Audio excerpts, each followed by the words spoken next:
বিশ্বকাপের মাঠে দর্শকদের উন্মাদনার আড়ালে চলছিল ভয়ঙ্কর হত্যা আর হামলার হুমকি। যুক্তরাষ্ট্র পুলিশের একটি ফাঁস হওয়া নথিতে উঠে এসেছে এমন চাঞ্চল্যকর তথ্য। লিওনেল মেসিকে লক্ষ্য করে আত্মঘাতী হামলার পরিকল্পনা, ক্রিস্টিয়ানো রোনালদোর হোটেলে হামলার চেষ্টা এবং একাধিক খেলোয়াড় ও রেফারি ও কর্মকর্তার বিরুদ্ধে প্রাণনাশের হুমকির মতো ভয়াবহ তথ্য। আরও জানাচ্ছেন মাইনুদ্দিন মাসুম। আন্তর্জাতিক গণমাধ্যম গোল.কমে দেয়া তথ্য মতে ফুটবল বিশ্বকাপে সবচেয়ে বড় নিরাপত্তা উদ্বেগের কেন্দ্রে ছিলেন আর্জেন্টিনা অধিনায়ক লিওনেল মেসি।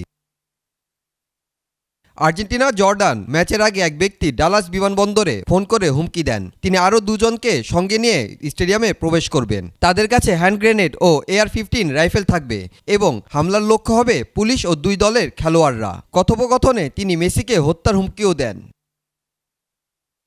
আর্জেন্টিনা মিশর ম্যাচের আগেও আসে এমন আতঙ্কজনক বার্তা, মেসিকে লক্ষ্য করে চালানো হবে বোমা হামলা।